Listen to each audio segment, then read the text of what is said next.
وما أرسلناك إلا رحمة للعالمين.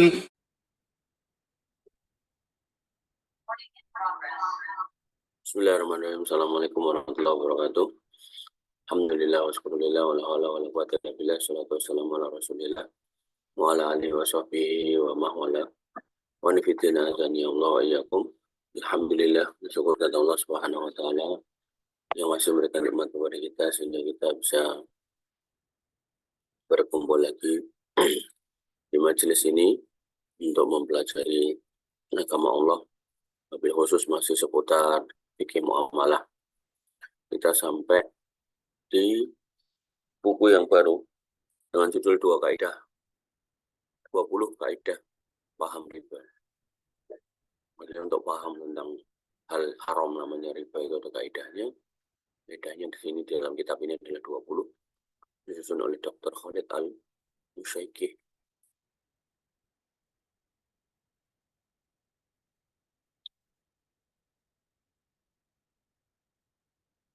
Buku ini nggak menggunakan kata pengantar ya, dia menggunakan prolog. Prolog cuman menjelaskan buku apa dan seterusnya. Oh, ini ada pengantar. Wadah, pengantar. Sebelum membahas tentang kaidah-kaidah dalam riba, kita perlu memahami terlebih dahulu masalah penting, yakni apa sebenarnya yang dimaksud dengan barang-barang ribawi. Dan ini yang kita lakukan ya. Jadi sebelum kita memasuki pembahasan intinya, kita mempelajari materi sampingannya dulu. Jadi mempelajari materi yang menjadi pengantarnya agar kita paham. Kemudian kita masuk ke intinya. Sama halnya dengan kamu yang belum nikah tapi sudah belajar bikin nikah, itu bagian dari proses belajar. Jadi agar nanti pas beneran nikah itu kamu udah tinggal dulu pelajarannya kayak gini. Kita katakan bahwasannya sebagian dari barang-barang ribawi telah diterangkan oleh Nabi SAW dan sebagian yang lain telah ditambahkan oleh para ulama karena kesamaan ilat dengan barang-barang ribawi yang Nabi sebutkan. Seperti emas, perak, gandum halus, gandum kasar, kurma, garam, anggur. 1, 2, 3, 4, 5, 6. Garam.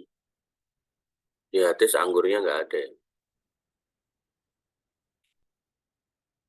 Dalam hadis Ma'mar, dalam riwayat Muslim disebutkan bahwa Nabi SAW bersabda, makanan yang dengan makanan harus sama. Apakah barang riba itu hanya terdiri dari nama-nama yang Nabi sebutkan atau setiap barang memiliki sifat seperti barang yang Nabi sebutkan? Pendapat pertama kaum Dhahiriyah mengatakan bahwa barang ribawi itu ya hanya nama yang disebutkan Nabi SAW. Jadi kalau Nabi Tuhan menyebutkan ini emas, perak, gandum, kurma, garam, maka ya cuma itu. Kemudian ada pun selainnya maka tidak termasuk barang riba. Ini pendapat Ibnu Uqail dan madhab.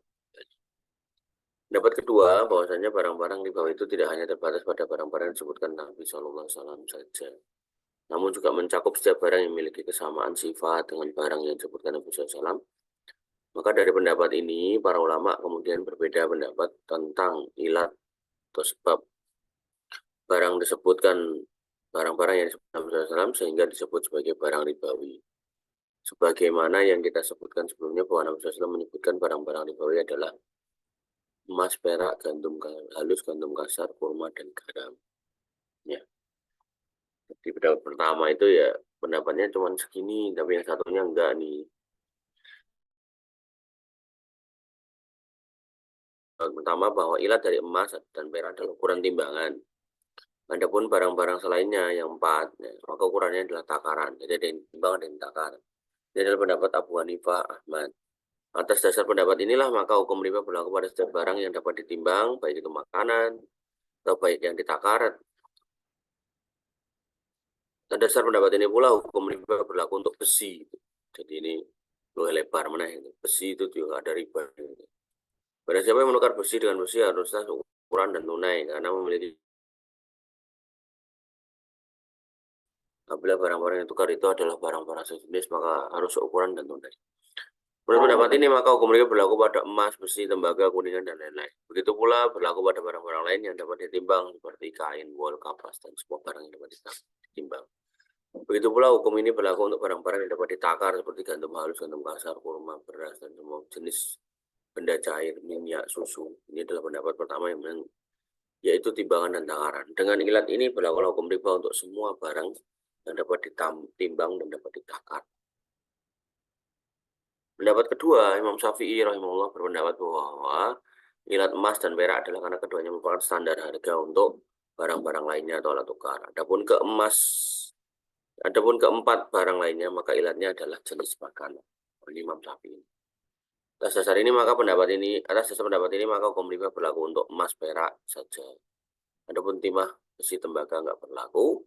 Jenis makanan, maka setiap makanan termasuk barang ribawi tidak terkait dengan kondisinya yang biasa ditimbang atau ditakar. Yaitu gandum, jagung, kemudian beras, kemudian jagung, itu termasuk ribawi. Pendapat ketiga adalah pendapat Imam Syafi'i, berpendapat bahwa ilat dari emas dan perak adalah alat tukar.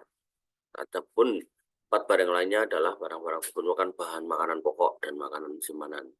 Yaitu makanan sehari-hari dan makanan yang bersimpan dalam jangka waktu yang lama seperti gandum, maka ia adalah makanan pokok dan biasa disimpan dalam waktu yang lama. Begitu pula gandum, syair, jagung, dan jawu.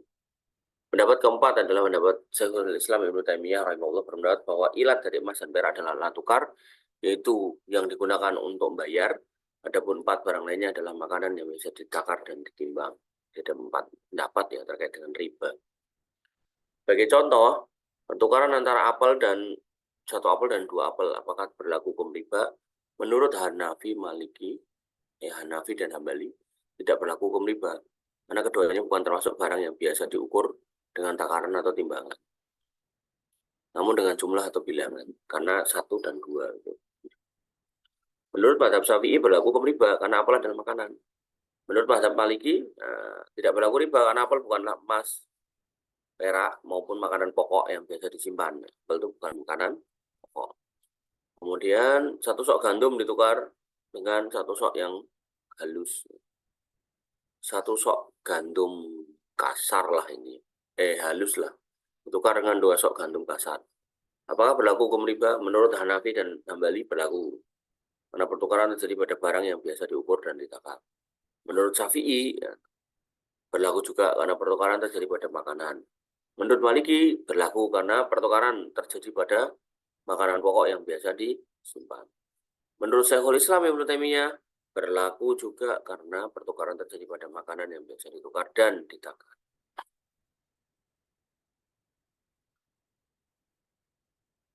Kemudian contohnya lagi, 1 kg besi ditukar dengan 2 kg besi. Ya, menurut mazhab Hanafi dan Hambali berlaku karena besi termasuk barang yang biasa diukur dan ditimbang. Menurut mazhab Syafi'i nggak berlaku karena bukan emas atau perak. Bukan pula makanan pokok yang dapat disimpan.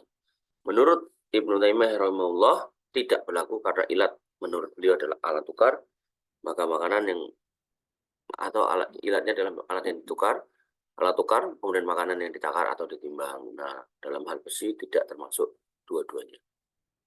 Kemudian contoh lagi, satu pena, pulpen tuh, ditukar dengan dua pena. Menurut mazhab Hanafi dan Hambali tidak berlaku karena bukan termasuk barang yang biasa ditukar dan ditimbang. Maaf. Kemudian akan tetapi dihitung. Menurut mazhab Syafi'i tidak berlaku karena bukan emas dan perak, bukan pula makanan.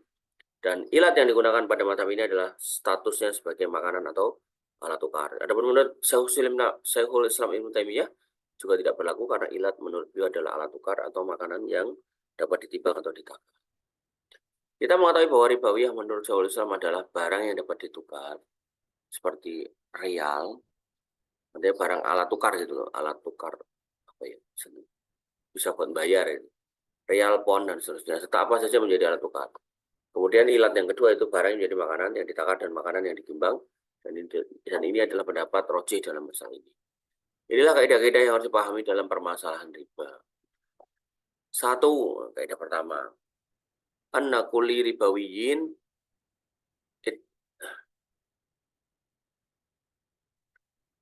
ittahidan fil jinsi wal illah illatu ribal fadl fa innahu yastaritu inda al-mubadalah ahaduhuma bil akhar sartani at-tamasil wal khulul wat taqabid.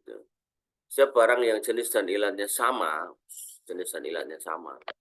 maka boleh dipertukarkan dengan berdasarkan dua syarat, yaitu al-khulul wat taqabid, yaitu sama beratnya dan tunai. Ini kaidah pertama ya. Kaidahnya ada 20, ini kaidah yang pertama, yaitu kalau barang itu memiliki jenis dan ilat yang sama, sebab yang sama, maka dia ya bisa ditukar dengan syarat jumlah barangnya sama, kemudian dilakukan secara transaksional tunai. Nah, kita lanjutkan. Berdasarkan perkataan Syaikh Islam Ibnu Taimiyah, uang rial termasuk uang riba. Apabila rial ditukar dengan rial jenisnya sani, maka harus dua syarat, yaitu sama dan tunai. Sama, 2 rial, serahkan di majelis akad yang sama, yaitu tunai. Kemudian contoh, 10 rial ditukar dengan 10 rial, 50 rial ditukar dengan 50 rial, dan harus tunai dan barangnya ada di tempat, serah terima di tempat transaksi. Karena terkadang transaksi secara tunai akan, tetapi barangnya tidak ada di tempat. Bayar transfer gitu kan, tapi duitnya pasti yang barangnya di olah memang dinongkas, nah, kayak gitu nggak boleh. Hal ini terjadi dengan kesepakatan antara keduanya bahwa transaksi tunai, tapi tidak boleh langsung diambil. Seperti perkataan, kamu datang 2 jam lagi, baru kamu ambil barangnya. 2 jam aja nggak boleh, apalagi online yang proses perjalanannya bisa harian.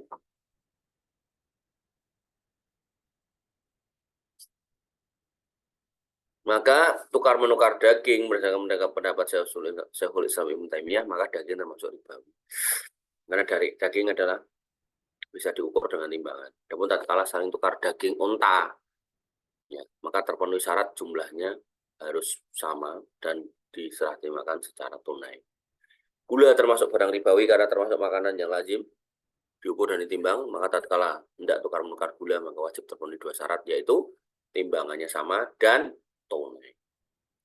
Demikian yang bisa kita sampaikan dan kita diskusikan. Kurang lebih mohon maaf. Assalamualaikum warahmatullahi wabarakatuh.